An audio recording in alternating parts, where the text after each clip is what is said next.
Hey all, here are OS Reviews. Today we're taking a closer look at the Akko 3098. This is a mechanical keyboard that has 98 keys, and this model here has some interesting colors which are inspired by matcha, as well as the red bean color for some of the accents. Especially for fans of desserts made by these ingredients, it does look kind of cute. But again, like any mechanical keyboard, it's pretty easy to customize and pull off the keycaps if you want to change them to something different. The version that we have today is called Gateron pink switches, and if you're unfamiliar, there are several different classes of mechanical switches: linear, tactile, and clicky. But essentially, linear switches like this one are going to be smooth. They're very quiet in terms of producing not much noise when you're typing on it, compared to, say, clicky keys like blue switches, which are going to be a lot louder in terms of the sound that it makes. So if you're in a public space, it's not as recommended to use those. And tactile is kind of in the middle of the two. So the sensation of linear is going to be a little closer to a traditional membrane or island keyboard.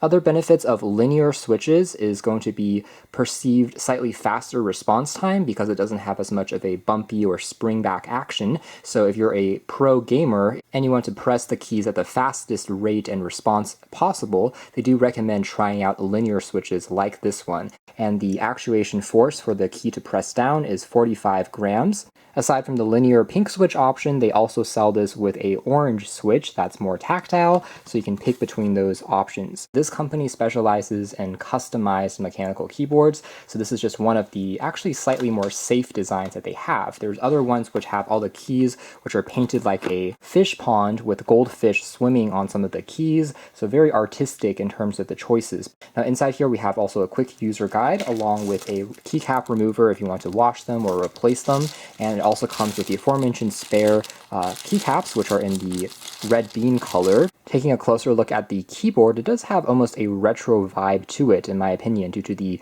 keycap shade, at least without going into the red colors. And as a whole, though, it definitely looks unique. Now, this keyboard, though, is not RGB backlit, so in the dark, it's not going to illuminate the keycaps, something to keep in mind. It also doesn't have, say, Bluetooth, so it's not a wireless model, albeit wired connection is going to give you the lowest latency. So if you're, again, using this for gaming, it makes sense to just plug it in instead of having something that has a bit of lag due to Bluetooth. It's also gold plated, and the color of the cable also matches the keyboard entirely, which shows good attention to detail.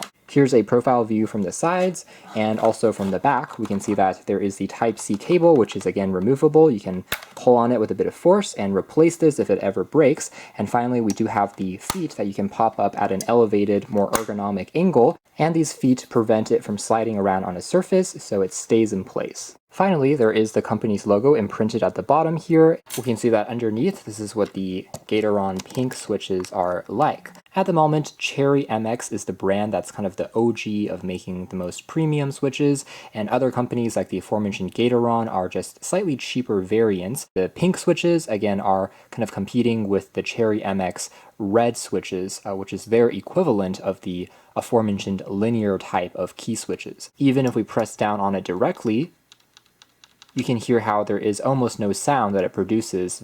So let's replace that with a matcha red bean color and press it down, and again it just stays in place. Very firm, it's well stabilized, so it doesn't really move or flop around. Even if you're tapping at different points on the key, everything presses down evenly without even exerting too much force. Moving the spacebar, you can see that this is what it looks like inside, so also very well stabilized, and again, very good attention to detail. Even the plastic here has a green accent on the inside, so it's been injected 2 times. Everything feels very consistent, not loose or rattly. Constructed well, even though the frame is made out of polycarbonate plastic as opposed to, say, metal. Material of the keycaps is also slightly coarse, so it gives you a good amount of traction as you're typing, doesn't feel too slippery. In fact, there's a slight dip to the keys, so it feels good when you're typing down. And time for kind of a comparison with a more conventional blue switch, which, as aforementioned, is a lot louder and has more of a bumpy sensation. It's more of a traditional choice, the most common one, in fact, for budget mechanical keyboards. You can see on the side here, the switches have that blue color, hence their name, compared to pink on here, a bit more rare. So if we are typing, it's what it sounds like, similar to typewriters back in the day. So very loud as you are working along, and if you are in a quiet space, depending on your roommates, it may or may not irk them, compared to the linear switches that we have here.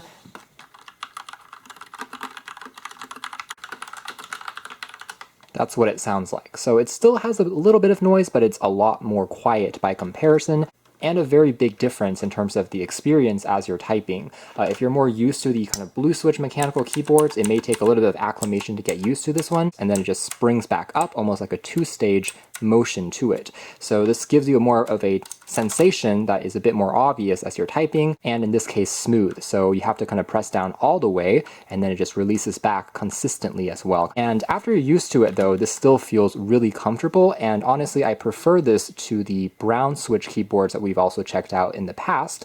So brown switches are what they call tactile, so they're in the middle of this one, the linear, and the completely clicky blue switches. So the brown switches still try to give you a bit of a bump like the blue switches, where you have to just press a little bit and then it springs back up, but it also tries to dampen the sound. However, I just found it to be a little bit strange and kind of hard to get used to. So I kind of prefer the extremes, whether it's going all out with the ultra quiet and smooth responsiveness of something like this, or going all the way out to the clicky switches. What that means is, overall, I actually like the experience of typing on these pink switches a lot more than I was originally expecting. In fact, I have to say that they are really ideal, especially if you are, again, working in slightly more shared environments. Doing a bit of gaming, everything does feel a bit more precise and also faster in terms of the overall response after you're getting used to it, compared to the ultra clicky blue switches that the springy motion by itself takes some time for everything to spring back in place, still feeling